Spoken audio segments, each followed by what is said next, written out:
সঞ্চালক এবং আমার সামনে যারা আছে, তো আপনারা তো জেনেই গেছেন বাঙালি ঐক্যমঞ্চ কি নিয়ে কাজ করে আর আজকে কেন আমরা এখানে এসেছি। তো আমি একটু আইনটা বা কি করতে হবে এটা বলার আগে আমি একটা জিনিস বলতে চাই, সেটা হচ্ছে আপনাদেরকে একটা ইতিহাস সম্পর্কে সচেতন হতে হবে। আমি জানি অনেকে আছে, আপনার জন্ম আপনার হাতে ছিল না, আমাদের কারো হাতেই থাকে না, কিন্তু একটা আমাদের আছে, এই ভারতবর্ষ আমাদের দেশ। যার যেখানেই জন্ম হোক না কেন, হিন্দু, আমি বিশ্বাস করি বাংলাদেশে, পাকিস্তানে, যেখানেই জন্ম হোক না কেন, এই দেশ আমার দেশ।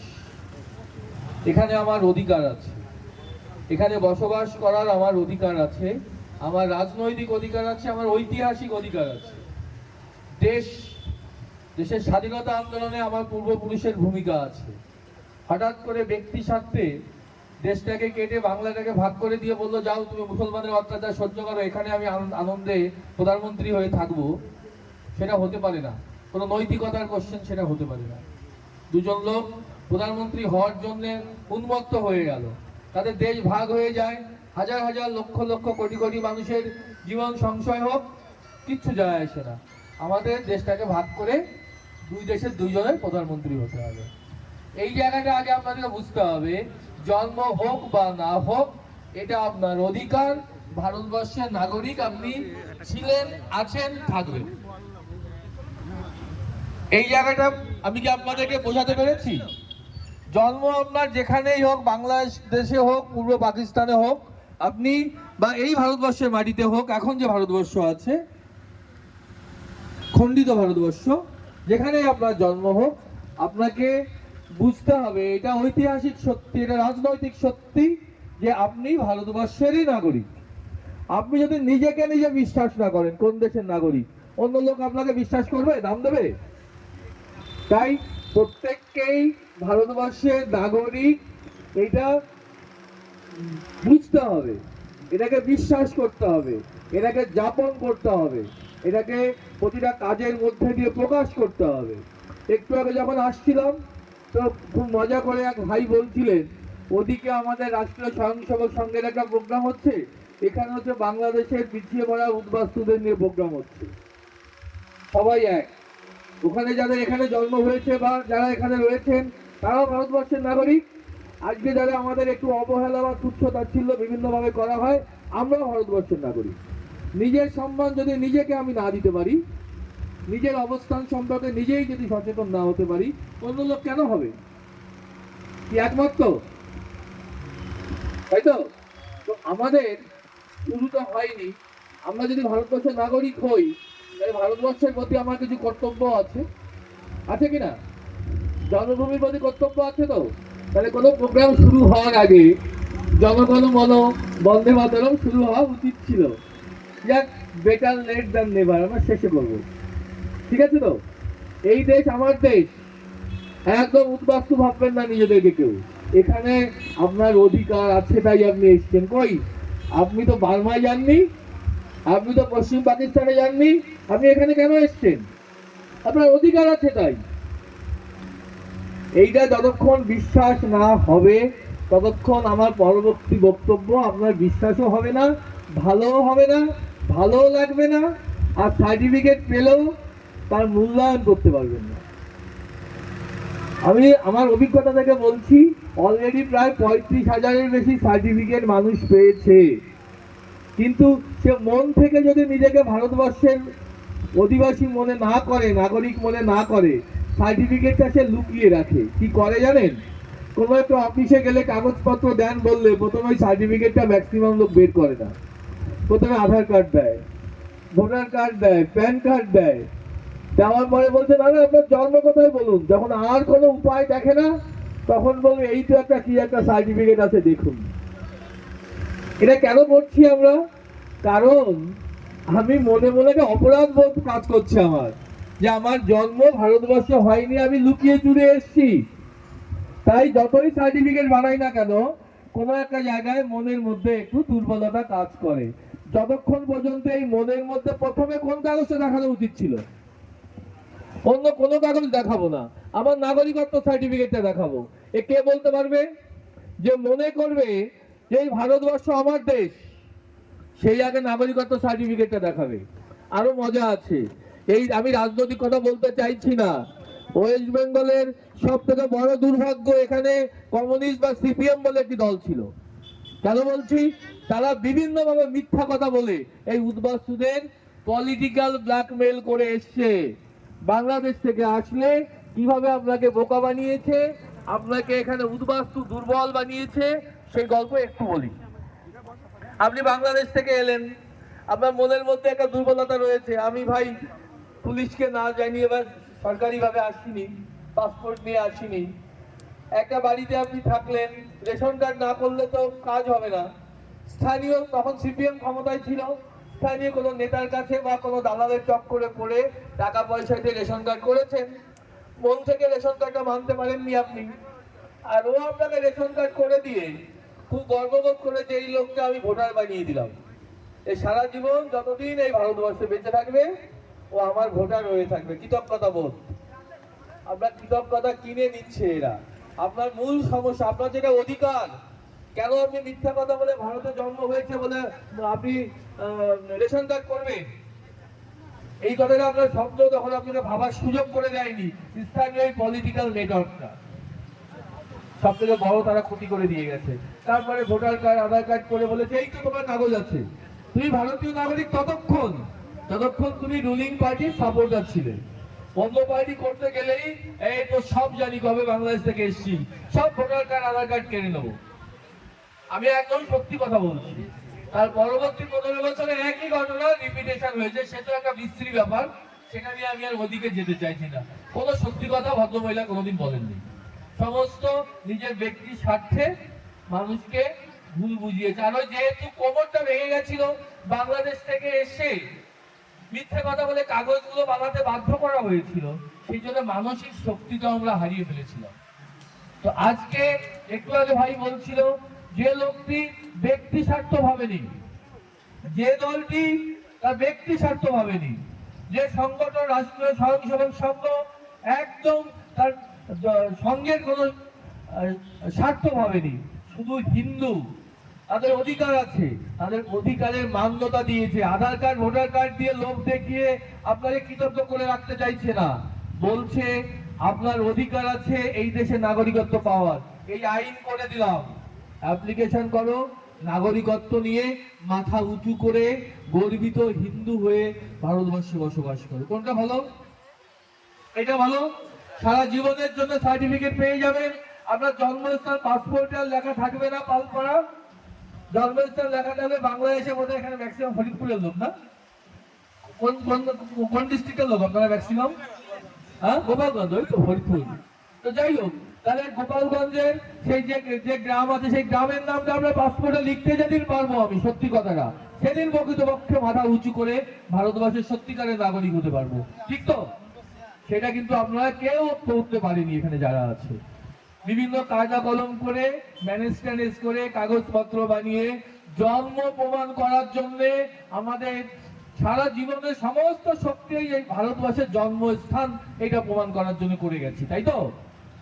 এই সরকার এসে এই রাষ্ট্রীয় স্বয়ংসেবক সংঘের অনুপ্রেরণায় বলেছে না, এই মানুষগুলো এত হিন্দু, আমার ভাই, এই দেশে তার অধিকার আছে, একে একদম পরিষ্কার পরিচ্ছন্ন নিঃস্বার্থ নাগরিকত্ব দিতে হবে। এই নাগরিকত্ব দেওয়া হয়েছিল। শুধু মমতা ব্যানার্জির দল নয়, সারা পৃথিবী জুড়ে ডিপ স্টেট কাজ করেছে যাতে এই নাগরিকত্ব প্রবলেমটা সলভ না হয়। তার জন্য দেখবেন সমস্ত রাজনৈতিক দল, বিভিন্ন সংগঠন, তারা বিভিন্নভাবে এর বিরোধিতা করে গেছে। কেউ কখনো তথ্য দিয়ে বিরোধিতা করেনি, সব মুখে মুখে উল্টো পাল্টা মিথ্যা কথা বলে গেছে। আমার মনে হয় আজকের 24 সালের 11ই মার্চ থেকে, সেই দিন থেকে সারা ওয়েস্ট বেঙ্গল জুড়ে বাঙালি ঐক্যমঞ্চ মানুষকে বুঝিয়েছে, অনেক অত্যাচার, পুলিশি ভয়, রাজনৈতিক ভয় উপেক্ষা করেও আমরা এটা করে গেছি। তখন মানুষকে আমরা এখানে স্ক্রিন টানিয়ে পর্দার উপরে আইন লাইন বাই লাইন পড়ে বোঝাতাম, পুলিশকে বলতাম, অফিসারকে বলতাম পাশে এসে বসুন, কোনো মিথ্যা কথা আইন থেকে যদি ব্যাখ্যা করি আপনাদের অ্যারেস্ট করে নিয়ে যাবেন। তারা অ্যারেস্ট করতে পারেনি, যাই হোক। কিন্তু এখন মনে হয় আইনটা এত টু দ্য পয়েন্টে বোঝানোর দরকার নেই।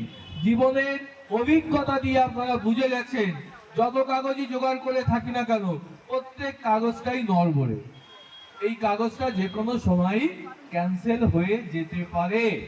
দেখবেন রাজনৈতিক উদ্দেশ্য নিয়ে হিন্দু বাংলাদেশ থেকে এসছে আর মুসলিম বাংলাদেশ থেকে এসে দুটোকে এক করে দেখানোর চেষ্টা হয়। আমাদের বিজেপি বা স্বয়ংসেবক সংঘের নেতৃত্ব অনেক সময় অনুপ্রবেশকারী শব্দটাই শুধু ব্যবহার করে, তাতে আপনাদের মধ্যে সংখ্যা তৈরি হয়। হয়তো সময়ের অভাবে পুরোটা পরিষ্কার করে বলা হয় না। হিন্দুরা অনুপ্রবেশকারী নয়, যেদিনই আসুক না কেন বাংলাদেশ থেকে, এইটা আপনারা কান খুলে শুনে রাখুন। হিন্দুরা অনুপ্রবেশকারী নয়, তার নিজের দেশে সে নিজে এসছে। অনুপ্রবেশকারী যারা নিজেদের জন্য দেশ ভাগ করে নিয়ে চলে গেছিল, পাকিস্তান বানিয়েছিল, তারা এখানে আসলে তারা অনুপ্রবেশকারী। আমরা তো দেশ ভাগ করে পাকিস্তান বানাইনি, তাহলে আমরা কেন অনুপ্রবেশকারী হব? আমরা অনুপ্রবেশকারী নয়। যে যাই বলুক, হিন্দুরা সব ভারতবর্ষের নাগরিক, যে যখনই আসুক না কেন। এটা হচ্ছে দর্শন, এটা হচ্ছে আমাদের বেসিক জায়গা। তারপরে আইনের তো কিছু ভাগ থাকে। একটা দেশের নাগরিকত্ব পেতে গেলে একটা বেসিক আইনটাকে ধীরে ধীরে ধীরে ধীরে সেটাকে মান্যতা দিতে হয়। একমাত্র আইন আমি আপনাকে বলছি, যদি কোনোদিন নরেন্দ্র দামোদর দাস মণি নোবেলের জন্য নমিনেটেড হয়, নোবেল প্রাইজের জন্য, এই নাগরিকত্ব আইনের জন্যই হবে। পৃথিবীর সব থেকে কঠিনতম এবং মানবেতর সমস্যা হচ্ছে মানবতা যেখানে লুণ্ঠন হয়েছে বাংলাদেশ থেকে আগত হিন্দুদের জীবন যাপন এবং এই উদ্বাস্তু জীবন। কিন্তু মজার ব্যাপার হচ্ছে পৃথিবীতে এটা নিয়ে খুব বেশি আলোচনা হয় না। অনেক ছোট ছোট বিষয় নিয়ে আলোচনা সারা পৃথিবী জুড়ে হয়, যেখানে কোটি কোটি মানুষ এই সমস্যায় জর্জরিত, সেটা নিয়ে কেউ আলোচনা করে না। এটা আর এক ধরনের ডিপ স্টেটের কাজ, সেটা আমি বলবো না, সময় কম, সন্ধ্যা হয়ে যাবে। শুধু এটুকু বলবো, আপনারা ভারতের নাগরিক, নাগরিকত্ব নেওয়াটা শুধু সময়ের অপেক্ষা। কেন আপনারা দাঁড়ে দাঁড়ে ঘুরবেন? একদম ঘোরার কোনো প্রয়োজন নেই। বাংলাদেশের কাগজ, আমি বেসিক জায়গায় বলছি, বাংলাদেশের কাগজ থাক বা না থাক, সিটিজেনশিপের জন্য অ্যাপ্লাই করবেন। প্রথম কথা হচ্ছে বাংলাদেশের কাগজ থাক, কারণ আপনি বিশ্বাস করেন আপনি ভারতের নাগরিক, তা বাংলাদেশের কাগজ নেই বলে কি নাগরিকত্ব পাবো না? তা তো হতে পারে না। অতএব বাংলাদেশের কাগজ থাক বা না থাক, আপনি ভারতবর্ষের নাগরিক। তাহলে আপনার অ্যাপ্লিকেশনটা করতে হবে, কারণ জন্মস্থান বাংলাদেশের গোপালগঞ্জ তো দেখাতে পারছি না, ওইটা আমি দেখাতে চাই, ওটাও আমার অধিকার। আইনও সেটা বলা আছে। এবং দেখেন, কেন নোবেল প্রাইজের কথা বলছি, পৃথিবীর কোন দেশের আইনে নেই। আপনার লজিক মধ্যেও দেখবেন সেটা পারমিট করে না। আপনাদের প্রত্যেকটা মানুষের মধ্যে, আমরা তো লজিক্যাল বিং, মানুষ তো যুক্তি দিয়ে ভাবি আমরা। দেখবেন পৃথিবীর কোন দেশের আইনে নেই যে অবৈধভাবে কোন দেশে প্রবেশ করলে সেই দেশে বৈধতা পাওয়া যায়, নাগরিকত্ব পাওয়া যায়। ভারতবর্ষের সারা পৃথিবীতে অনেক দেশ আছে, সব দেশের নাগরিকত্ব আইন আছে, কিন্তু এই একমাত্র আইন সিএএ 2019 নাগরিকত্ব আইন সংশোধিত হয়েছে। সেখানে পরিষ্কার করে বলা হয়েছে বাংলাদেশ থেকে, আমি বাকি পাঁচটার কথা বলবো না কারণ সব তো হিন্দু, হিন্দুদের কথা বলবো, বাংলাদেশের লোক সব, পাকিস্তান আফগানিস্তান আর বলবো না। বাংলাদেশ থেকে হিন্দুরা যেভাবেই আসুক না কেন, পাসপোর্ট নিয়ে ভিসা নিয়ে বেড়াতে এসে থেকে যাক, বা এসে পড়াশুনো করার জন্য ভিসা বাড়িয়ে বাড়িয়ে এলটিভি নিয়ে থেকে যাক, বা পাসপোর্ট করার সুযোগ পাইনি, ভিসা করার সুযোগ পাইনি, উপায় ছিল না, একটা বলে বাংলাদেশ থেকে পালিয়ে আসতে হয়েছে মুসলমানদের অত্যাচারে, যেভাবেই আসুক সবাই অ্যাপ্লাই করতে পারবে, সবাই নাগরিকত্ব পাবে। পৃথিবীর কোনো দেশের আইনে এটা নেই। সব দেশের আইনে আছে, কি আছে আইনে? বৈধভাবে এসে বসবাস করতে হবে, তাদের নাগরিকত্ব পাবে। তাহলে একটা আলাদা একটা লেভেল করে দিয়েছে কাদের জন্য? আমাদের কথা ভেবে। আর একটা খুব মানে এটা না দেখবেন লজিক্যালি যদি ভাবেন যে পৃথিবীর কোনো দেশে যে আইন নেই যে অবৈধভাবে আসলে কি বৈধ হওয়া যায়, এই আইন কিন্তু তাই করেছে। প্রথম প্রথম বিশ্বাস করতে অসুবিধা হবে, কারণ 34 বছর আর 15 বছর এইটুকু তো স্মৃতিতে আছে, সবই তো আমাদের বঞ্চনা এবং ব্ল্যাকমেলিং এর ইতিহাস। তার জন্য আমরা ভাবি আবার প্রথমে ভেবেছিলাম আবার কোনো ফাঁদ নয় তো, কায়দা করে বাংলাদেশি বলে দেখে দেবে না তো, এই ভয়গুলো কিন্তু ছিল। কেন ছিল? পূর্ব অভিজ্ঞতা আমাদেরকে তাই বলে। কিন্তু আইন যেটা সংসদে পাশ হয়েছে, রাষ্ট্রপতি সই হয়েছে, এবং যেখানে রাষ্ট্রীয় স্বয়ংসেবক সংঘের মতো একটা হিন্দুত্ববাদী দেশপ্রেমিক সংস্থা রয়েছে, সেখানে তো এটা হওয়ার কথা নয়। নরেন্দ্র দামোদর দাস মোদীর মতো একজন ত্যাগী মহাপুরুষ রয়েছে, তিনি শুধু প্রধানমন্ত্রী নন। তাহলে যেভাবে আসি না কেন নাগরিকত্ব পাবো। এবার প্রশ্ন আসবে যে আমি কবে এসেছি, আমার তো কোনো প্রমাণ নেই। এসে তাহলে জমি কিনে ফেলেছিলাম, স্কুলে 9-এ ভর্তি হয়েছিলাম, তাই তো, ভোটার কার্ড করেছি, বাড়ি করেছি, চাকরি পেয়েছি। সে তো আমি এসেছি 80 সালে, এসে ক্লাস 5-এ ভর্তি হয়েছি। তা আজকে নাগরিকত্ব দিলে আমার লাভ কি হবে? পেছনের গল্প তো সব বেআইনি হয়ে যাবে, তাই তো। আমাদের লজিক সিস্টেম তাই বলে তো। সরকার জানে যে এই মানুষগুলি একদিনে সবাই এসে হাজির হয়নি, বছরের পর বছর ধরে, যুগের পরে যুগ ধরে। 47 সালের পর থেকে মানুষ এইভাবে আসতে শুরু করেছে, 46 সালের পর থেকে আসতে শুরু করেছে মানুষ।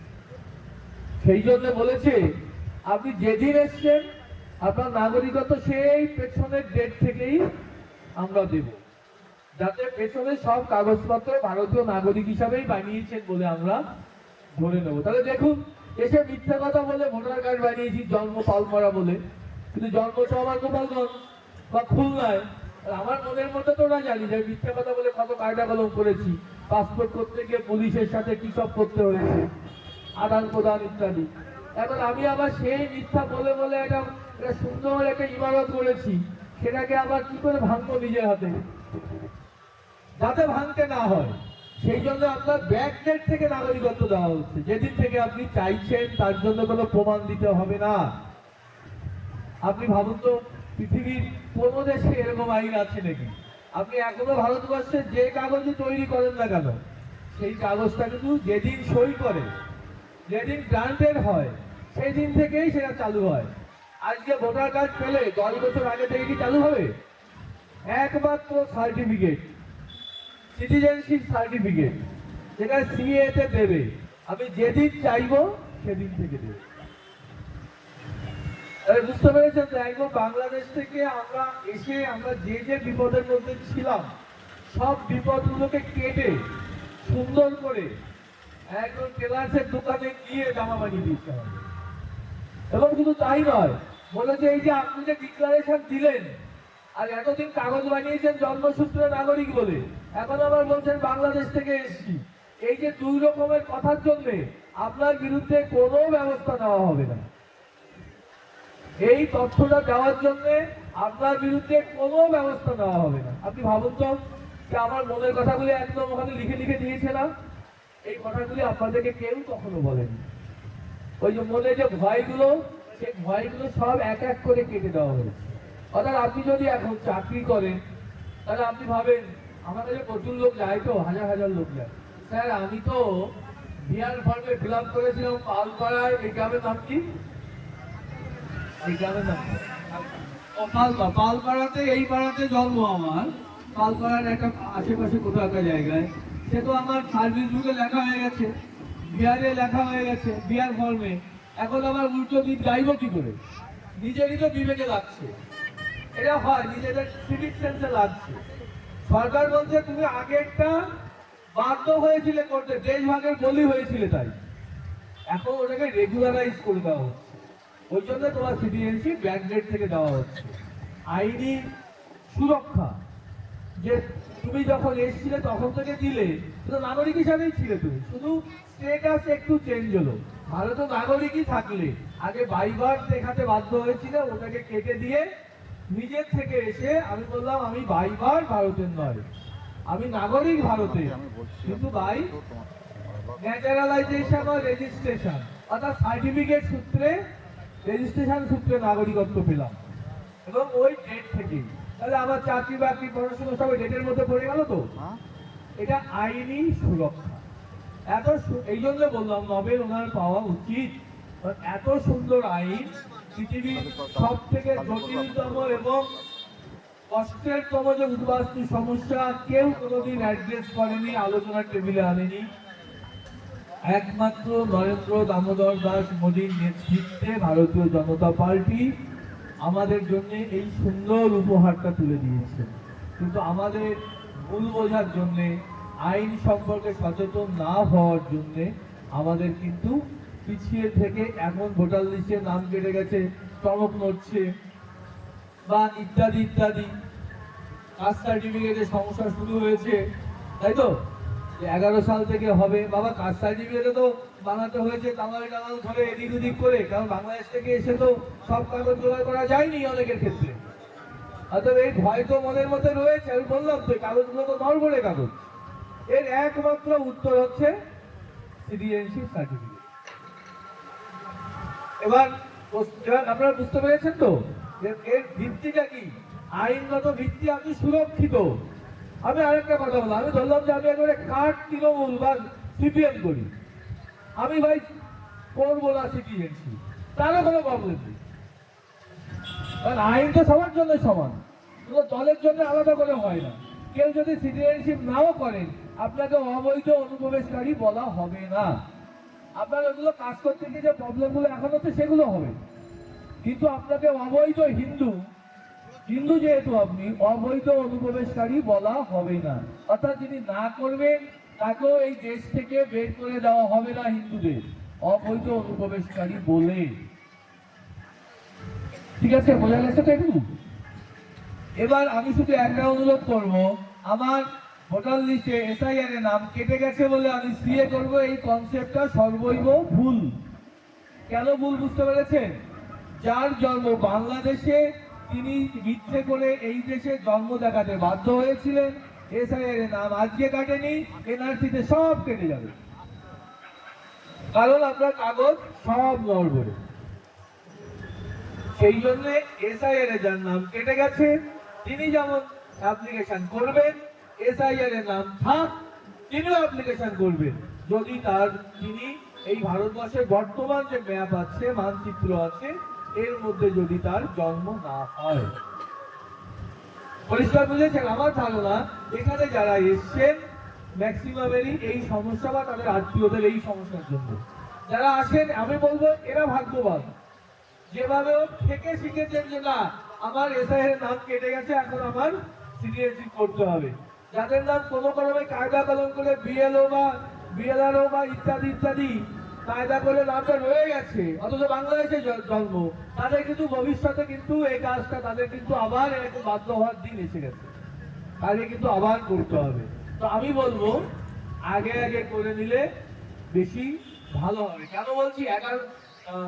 24 সালে যখন শুরু হয়, আমরা এমন হয়েছে অ্যাপ্লিকেশন এই টেবিলে বসে এখন করলাম, এই পৌনে 6টার সময় 7টার সময় মেসেজ চলে আসতো আগামী পরশু আপনি দেখা করুন, মানে হেয়ারিং এ।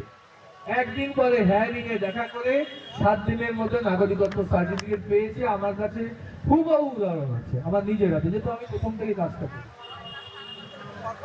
কিন্তু এখন কিন্তু ওই বললাম, মানুষ এখন প্রথম 1 বছরের লোক বসে থাকতো চেয়ার টেবিলে, লোক যেত না অ্যাপ্লিকেশন করতো, আমরা বাড়ি গিয়ে গিয়ে বোঝাতাম, যারা একটু বুঝতো তারা অ্যাপ্লিকেশন করতো, ম্যাক্সিমাম কি বোঝাতেই ব্যর্থ হতাম। ও তখন বিপদ হবে তখন দেখা যাবে, আছি তো বেশ, এরকম করতো আর কি। তো ধীরে ধীরে ধীরে ধীরে আমরা মানুষকে বুঝিয়ে কিছুটা রাজি করে কয়েক হাজার করা গেছে বলেছি। এখন তো প্রচুর মানুষ করতে আসছে, কিন্তু যাদের এসআইআর এর নাম আছে তাদেরও কিন্তু আসতে হবে। পরে বললে হবে না স্যার অ্যাপ্লিকেশন করলাম 6 মাসের জন্য, তো 6 মাস হয়ে গেল, হেয়ারিং এ তো ডাকে না, ডাকবে কেন? তিনি যখন ভাড়া বসেছিল তখন আপনার বার্তা পাওয়া যায়নি, এখন একদিনে 5,000 7,000 করে অ্যাপ্লিকেশন জমা করছে।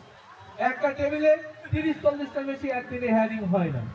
এক একটা জেলায় আমাদের উত্তর চব্বিশ পরগনা, এটা তো নদিয়া, নদিয়াতে সব থেকে বেশি কাজ হচ্ছে নদিয়াতে, উত্তর চব্বিশ পরগনায় উত্তর সমস্যা বেশি, সেই জন্য 3-4টে চেয়ার টেবিল বসে, খুব বেশি হলে 30 স্টেটের মানে 120 জনের হিয়ারিং হবে।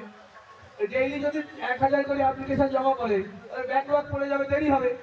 সেটাই হচ্ছে, এতদিন আমি করলাম না, আজ বিপদে পড়ে করে তার পরদিন থেকে আবার সার্টিফিকেট চাই। এই মানসিকতাটা ত্যাগ করুন, কোনো প্রবলেম হবে না, প্রত্যেকেই নাগরিকত্ব সার্টিফিকেট পাবে যারা অ্যাপ্লিকেশন করবেন। যারা বাংলাদেশের কাগজ, প্রথমে ছিল বাংলাদেশের কাগজ অরিজিনাল লাগবে, প্রথম যে রুলস তৈরি বেরিয়েছিল সেখানে বলা হয়েছিল বাংলাদেশের কাগজ অরিজিনাল লাগবে। আমরা দেখলাম যারা উচ্চ শিক্ষিত বাংলাদেশের তারা এসে অরিজিনাল কাগজ আনতে পারছে, লেখাপড়ার কাগজ বা ইত্যাদি ইত্যাদি।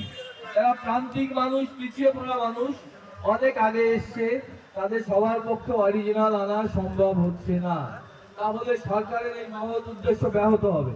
আমরা সরকারকে অনুরোধ করলাম, সরকার তখন বললো ঠিক আছে, আমরা তো চাই না বাংলাদেশের কাগজ ব্যবহার করুক, কিন্তু ওই যে বামপন্থী বিশেষ করে ভাইয়েরা আছে, ওরা আমাদের ভুল বোঝাচ্ছে, টুক করে অলরেডি 100-র উপরে কেস করে রেখেছে সিএর বিরুদ্ধে। ওরা কি বলতে চাইছে, এই সিএ বন্ধ করা হোক, যেই গভর্নমেন্ট সার্কুলার দেবে বাংলাদেশের কাগজ না হলেও হবে, তখন আর একটা কেস করে প্রক্রিয়াটা স্থগিত করে দেওয়ার সম্ভাবনা থেকে যায়। তাই বললো অরিজিনাল না হলেও চলবে, নাম করা আসতে একটা জেরক্স অন্তত দাও, যাতে আইন বাঁচিয়ে তোমাদের নাগরিকত্বটা দিতে পারি। বাংলাদেশের কাগজ ভেরিফিকেশন করার কোনো মেকানিজম আমাদের নেই, ভারত সরকারের নেই, হয়ও না সেটা, আর বাংলাদেশ সরকার সেটা দেবেও না, সেটা তার দুর্বলতা। তার দেশে অত্যাচারিত হয়ে হাজার হাজার লক্ষ লক্ষ হিন্দুরা এদেশে এসছে। তাই বাংলাদেশ থেকে আপনার নিজের লাগবে না, নিজের হলেও হবে, বাবা মা ঠাকুর দাদা মাসি পিসি যা কিছু একটা নিয়ে আসেন, যা কিছু একটা জেরক্স, কালার জেরক্স, ভদ্রস্থ আঙুলের সাবধান যেন না ওঠে, একেবারে এটা পিডিএফ করে পারলে কালার হলে ভালো হয়, ওটা নিয়ে আসুন। অরিজিনাল আনতে পারলে খুব ভালো, না আনতে পারলে আরো ভালো, না আনতে পারলে জেরক্স নিয়ে আসুন। আর এই জেরক্স আপনার কিন্তু ভেরিফিকেশনের কোনো স্কোপ আমাদের দেশে নেই, যা শুধু দেখা যে আপনি বাংলাদেশ থেকে এসেছেন আইনটা বাঁচানোর জন্য। এর থেকে বিস্তারিত আমি বোধহয় আর এখানে আমার মাইকে বলাটা সমীচীন হবে না। বাংলাদেশের জেরক্স, তার কোনো ভেরিফিকেশন হবে না, তার কোনো কম্পেয়ার কন্ট্রাস্ট হবে না।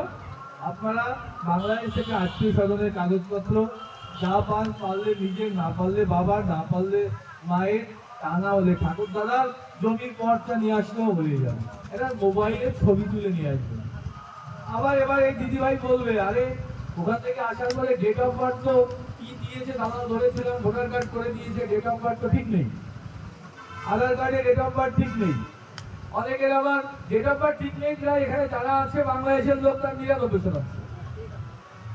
আমি কাজ করতে গিয়ে দেখি, আর কারো কারো মানে কি করেছে, বাবার নাম চেঞ্জ হয়ে গেছে, সারনেম চেঞ্জ হয়েছে। কেন চেঞ্জ করতে বাধ্য হয়েছে এটা আমি প্রকাশ্যে বলবো না, আপনারা সবাই জানেন কেন ডেট অফ বার্থ এত এগোতে হয়েছে। 80 বছর বয়স, এখানে 50 বছর বয়স হয়েছে, কেন 30 বছর কমাতে হয়েছে, কারণ ভোটার লিস্টের নাম বেশি বয়স দেখালে উঠতে চায় না, ইত্যাদি ইত্যাদি অনেক কারণে ডেট অফ বার্থ চেঞ্জ হয়েছে। আপনি জানেনও না, আপনার কাউকে ধরেছেন, সে করে দিয়েছে। তো সেই জন্য এই প্রবলেমগুলো আছে। তারপরে তো আবার সারনেম মানে টাইটেল বলি, আসলে ওটা সারনেম ইংরেজি, আমরা পপুলারলি টাইটেল বলি। যে আপনার পদবিটা আছে সেই পদবিটা অনেকে চেঞ্জ, অনেকে আছে বাংলাদেশে বকুল কুমার বিশ্বাস, এখানে বকুল বিশ্বাস হয়ে গেছে, মাঝখানে কুমার উড়ে গেছে, বা বাংলাদেশে ছিল না এখানে জুড়ে গেছে, বাংলাদেশে কুমার ছিল এখানে চন্দ্র হয়ে গেছে। কে জানতো যে এই কাগজগুলো এত কাজে লাগবে, এটা আমরা বুঝতে পারিনি যে এরকম আইন হতে পারে। এই জন্য এসব নিয়ে ভাবতে হবে। এই যে ভাইরা যে অর্গানাইজ করেছে অনুষ্ঠান, ওরা যে অর্গানাইজ করেছে ওদেরকে আমরা সব বলে দেবো, আপনারা যেহেতু আমরা ভারতবর্ষের নাগরিক, কোনো মুসলমান অনুপ্রবেশকারীর এই সুযোগটা না নেয়, সেই জন্য যারা কাজ করবে তারা খুব সাবধানতার সহিত দেখবে। অলরেডি আমাদের কাছে খবর এসছে যে মুর্শিদাবাদ থেকে, মালদা থেকে প্রচুর মুসলিম মিথ্যে হিন্দু কাগজ বাংলাদেশ থেকে বানিয়ে এনে, জেরক্স যেহেতু বানিয়ে এনে নাম টাম চেঞ্জ করে ওই কম্পিউটারে আজকাল কী সব করা যায় না, ফটোশপ টপ যারা কম্পিউটার জানে জানে, ওখানে ঢুকিয়ে দিয়ে ও সব করে দেওয়া যায়, করে নিয়ে হিন্দু সেজে অ্যাপ্লিকেশন করে দিয়েছে। 4-5 জন অলরেডি ধরা পড়ে গেছে। যাতে আপনি যেহেতু ভারতের নাগরিক, যে যন্ত্রণা বাংলাদেশ থেকে আপনারা এসছেন সেই যন্ত্রণা আবার এখানে হোক তো কেউ চাইবো না আমরা। সেই জন্যে এই দেশের স্বার্থে বাংলাদেশ থেকে যা পারেন একটা কিছু নিয়ে আসুন। যে মাঝে মাঝে ভুল ভ্রান্তি আছে, টুকটাক বাগান চালান, এই সমস্ত কুমার চন্দ্র এদিক ওদিক হলে ওটা একটা এফিডেভিট করে দিলে সাথে হয়ে যাবে। আজকাল জুডিশিয়াল ম্যাজিস্ট্রেটকে দিলে এফিডেভিট করে দিলে ওটা মান্যতা পেয়ে যাবে। খুব গ্রস কোনো মিস্টেক হলে সেটা কি করে ম্যানেজ করতে হয় সেটা আমি ভাইদেরকে বলে যাব, ওরা করে দেবে। একটাই শর্ত, আনতে পারবো না বলে হাত গুটিয়ে থাকবেন না। আমার অভিজ্ঞতা বলে আমার কাছে যদি 100 জন লোক যায়, 50 জন বলছে ঠিক আছে আমি নিয়ে আসতে পারবো, 50 জন বলেছে বিভিন্ন কারণে আনা সম্ভব নয়। পরে যখন আমরা প্রেশার ক্রিয়েট করে একটু চেষ্টা করুন, 10 দিন 20 দিন সময় দিই, ওই বাকি 50 জনের 80% কিন্তু ঠিক একটা কিছু হোয়াটসঅ্যাপে নিয়ে চলে আসতে পারে। তাহলে আমার 50-80 জন হয়ে গেল, বাকি থাকলো 20 জন। বাকি 20 জনকে বললো বাবা মার নাও, ঠাকুর দাদার নাও, তাহলে মামা মামিরটা নিয়ে আসো, একটা কিছু তো আরো অ্যাটলিস্ট তারা নিয়ে আসে। 5-7 জন 10 জন থাকে এরকম, তারা সত্যি এতটা পিছিয়ে পড়া, এত ছোটবেলায় এসছে, বাংলাদেশের কোনো নিশানা তার মনে নেই। শুধু মনে আছে 3 বছর বয়সে বাবার কোলে উঠে এসেছিলাম। এই সংখ্যা কিন্তু খুব বেশি হলে 10 জন, এলাকা ভেদে শহর অঞ্চলে সেটা হয়ে যায় 2 জন, একটু গ্রামের দিকে সেটা একটু বাড়ে। তো তাদের জন্য আলাদা ভাবনা সরকার করে রেখেছে, বলেছে এরকম মানুষ আপনারা পেলে বাংলাদেশের কাগজ ছাড়া অ্যাপ্লিকেশন করে রেখে দেন। সরকার, বিজেপি সরকার এসছে, বলেছে এই মায়েদের জন্য বলেছে সার্টিফিকেট পাওয়ার জন্য ওয়েট করতে হবে না, অ্যাপ্লিকেশন করুন, MH এ ফাইল নাম্বার থাকবে, ফাইল নাম্বার কোড করে অন্নপূর্ণা যোজনার জন্য অ্যাপ্লাই করলে অন্নপূর্ণা যোজনা পেয়ে যাবে, বা বাকি কিছু কিছু ফ্যাসিলিটি সরকার যেগুলো দিচ্ছে পেয়ে যাবে। কিন্তু মানে নাগরিকতা সার্টিফিকেটটা কিন্তু যারা কিছুই দিতে পারবেন না, একেবারে বাংলাদেশের কাগজ ছাড়াও অ্যাপ্লিকেশন করতে পারবেন, সুযোগ সুবিধাও পাবেন, তাদের জন্য সরকার আলাদা একটা ব্যবস্থা হয়তো 1 বছর 2 বছর পরে সেটা করবে, আপনার অ্যাপ্লিকেশনটা পোর্টালে থেকে যাবে। আমি বলবো একটু চেষ্টা করুন, দেখবেন প্রায় সবাই নিয়ে আসতে পারবেন। আর ভুল ভ্রান্তি যা আছে সেগুলো কারেকশনের ব্যবস্থা কিভাবে করতে হয় আইনগতভাবে বিভিন্ন পদ্ধতি মেনটেন করে সেটা করতে হবে। কিন্তু বেশিরভাগ ক্ষেত্রে আমি কিছুই জানতে পারবো না, দেখা করে দেওয়া যায় নাকি, এইটা আপনারা বরদাস্ত করবেন না, এটা আপনারা দেখবেন হয়ে যাবে। কাগজ কি লাগবে আপনাদের, একটু আগে আমাদের ভাই অনুপ বলে গেছে, আইনটা যত সুন্দর হয়েছে অ্যাপ্লিকেশন প্রসিডিওরটা ততটাই কঠিন হয়েছে। যেমন আমরা প্রশংসাও করব, যা সত্যি সেটাও আমাকে বলতে হবে, অ্যাপ্লিকেশনের প্রসিডিওরটা বেশ জটিল হয়েছে, ওটা আরেকটু সহজ করা যেত বলে আমি বিশ্বাস করি। তো যাই হোক, যা হয়েছে এই দায়টা যারা এখানে ক্যাম্প চালাবে তাদেরকে আমরা বুঝিয়ে দিয়ে যাব, আপনাদের এই দায় নিতে হবে না, কঠিনের ব্যাপারে আপনাদের বুঝতে হবে না। আপনাদের কাজ কি, বাংলাদেশের একটা অরিজিনাল বা জেরক্স, যদি একেবারে না হয় সেটা বললাম। ইন্ডিয়ার কাগজ কি লাগবে আমরা বলেছি, এই আমার সাথে 1 মাস আগে মিটিং হয়েছে সর্বোচ্চ পর্যায়ে, সেখানে বলেছি 14 সালে এসে 13 সালে এসছে, এমনি উদ্বাস্তু হয়েছে, 30-জনের বাড়ি কোনো মতে দুটো খেয়ে বেঁচে আছে, কাগজ বানাতে তো 1-1.5 বছর লেগেই যায়। এটা কিন্তু সত্যি একেবারে, কারো 3-4 বছর লেগে গেছে একটা রেশন কার্ড বানাতে, সেটাও আমি দেখেছি। সত্যি ভদ্রলোক 13 সালে এসছে, ভদ্রমহিলা 13 সালে এসছে, 12 সালে এসছে, কাগজ বানাতে পারেনি। তাদের কি হবে, বললাম যে ওখানে অঞ্চল প্রধান আছে না, অঞ্চল প্রধান মেমো নম্বর যেটা সার্টিফিকেট দেবে 13 সাল থেকে চিনি, 12 সাল থেকে চিনি, যেদিন থেকে এসছে। অথবা এখানে MLA আছে, বিজেপির MLA, বেশ, তাহলে তো আমাদের MLA রয়েছে, তাদের কাছে বলবেন না, বঙ্কিমদা তো জানে, বঙ্কিমদা খুব ভালো মানুষ, অলরেডি আমাদের অনেককে দিয়েছে, বঙ্কিমদাকে বলবেন উনি একটা সার্টিফিকেট দেবেন, উনি আগেও দিয়েছেন। আমরা সরকারকে বলেছি, আধিকারিককে বলেছি, যিনি রাজ্যের দায়িত্বে আছেন, যে যাদের এরকম নেই, voter card, Aadhaar card, ration card, PAN card, জমির দলিল, লেখাপড়ার কাগজ, লেখাপড়াই জানে না, তাদের কিভাবে হবে? তাদের এমএলএ সার্টিফিকেট দিলে হয়ে যাবে। তাদের এদেশের কাগজের সমস্যা যাদের একটু আছে, সেটা মিটে যাবে। কি পরিষ্কার আমি কি বোঝাতে পেরেছি? তাহলে সব কিছুরই সমাধান আছে, শুধু একটু ব্রেন খাটাতে হবে, আর একটা মনের প্রাণে ভারতীয় হতে হবে। আর এর সাথে 3টে এফিডেভিট লাগবে। যারা ক্যাম্প চালাবে ওনারা উকিলের সাথে কথা বলে, ফরম্যাট যদি না থাকে আমরা দিয়ে দেবো, সেই 3টে এফিডেভিট করতে হয়। এক এক জায়গায় এক এক রকমের খরচা হয়, মোটামুটি আমরা দেখেছি 200 থেকে 300, 350 এর মধ্যে এফিডেভিট হয়ে যায়। এক এক জায়গায় এক এক রকমের পরিস্থিতি। তো 3টে এফিডেভিট ওই ফরম্যাটেই লিখে নিতে হয়, কোনো অসুবিধা নেই। 3টে এফিডেভিট লাগবে, তাতে যা খরচা ন্যূনতম। আর একটা হচ্ছে গভর্নমেন্ট অফ ইন্ডিয়াকে 50 টাকা ফিস দিতে হয় অনলাইনে, সেই টাকাটা। তাহলে আমরা দেখেছি সবকিছু মিলেমিশে যিনি অ্যাপ্লিকেশন করবেন, একটা দুটো তো করতে হয় না, একটা ক্যাম্পে বসে ফ্যান লাইট একটা ছেলে কাজ করবে, তো সেটা বিনা পয়সায় 1-2 দিন করা যায়। আপনি যদি ডেইলি আমাকে বক্তৃতা দিতে এখানে ডাকেন, আমি তো আসতে পারবো না তো, আমার একটা পেশা আছে, বাঁচতে হবে, খেতে হবে। তো যে ফর্ম ফিল আপ করবে, সে যদি একটা ফর্ম করতে অনেক সময় লাগে, প্রায় 1-1.5 ঘন্টা সময় লাগে, চালু হয়ে গেলে 1 ঘন্টার মধ্যে হয়ে যাবে। তো সেখানে যদি সে 100 টাকা বা 200 টাকা আপনাদের মতো করে নেবেন, তাহলে 500 টাকা অ্যারাউন্ড একটা খরচা করবে। তারপরে নর্মালি সারা রাজ্য জুড়ে দেখেছি। তো ওই 3টে এফিডেভিট তো ওদিকে চলে যাবে, 50 টাকা আপনার গভর্নমেন্টকে দিতে হবে, ব্যাস। এই তো কাগজ লাগবে, কাগজ এফিডেভিট আমরা মাথায় দিতে হবে না। আর একটা ধর্মীয় সার্টিফিকেট লাগে, মানে এলিজিবিলিটি সার্টিফিকেট বলি ওকে আমরা। কোনো দুর্গা মন্দির, কোনো একটা এখানকার হিন্দু কোনো একটা মঠ, এরকম যদি থাকে এবং রেজিস্ট্রেশন নাম্বার থাকে, তাদেরকে বলবেন, যদি না দিয়ে থাকে এখনো, ফরম্যাটটা আমরা দিয়ে দেবো, ওই ফরম্যাট অনুযায়ী আমরা সার্টিফিকেট দিয়ে দেবো যে উনি হিন্দু, আমি জানি। ব্যাস এই লাগবে, আপনারা অ্যাপ্লিকেশন করে দেবেন। তারপরে কি হবে, অ্যাপ্লিকেশন করার পরে কাগজপত্র দিয়ে অ্যাপ্লিকেশন তো ওনারা করবেন, অতএব এটা আপনাদের বুঝতে হবে না। টেকনিক্যাল বিষয়, কম্পিউটারে স্ক্যান করতে হয়, কত কেবি হতে হয়, পিডিএফ ফাইল কিনা, জেপিজি ফাইল কিনা, ইত্যাদি ইত্যাদি, সেগুলো আমার বোঝার দরকার নেই। এইটা আপনারা জোগাড় করে দেবেন। আপনার কাজ মোটামুটি দুটো, একটা হচ্ছে এই দেশের কিছু একটা কাগজ, আর বাংলাদেশের যদি কোনো একটা জেরক্স কিছু পান, এই জোগাড় করে ক্যাম্পে চলে আসবেন। এনারা ধর্মীয় সার্টিফিকেট জোগাড় করে দেবে, এলিজিবিলিটি সার্টিফিকেট, ওনারা কাউকে এটা বলে দেবে, তাকে বলে দিলেই 3টে এফিডেভিট করে দেবেন, সেটাই সই করে আপনারা ফর্ম ফিল আপ করে দেবেন। এবার ফর্ম ফিল আপ করার পরে কিছুদিন পরে আপনাকে ডাকবে, সম্ভবত এখানে কল্যাণীতে ডাকছে না কৃষ্ণনগরে, বেশ, কৃষ্ণনগরে ডাকছে। তো কৃষ্ণনগরে যেতে হবে একদিন হেয়ারিংয়ে।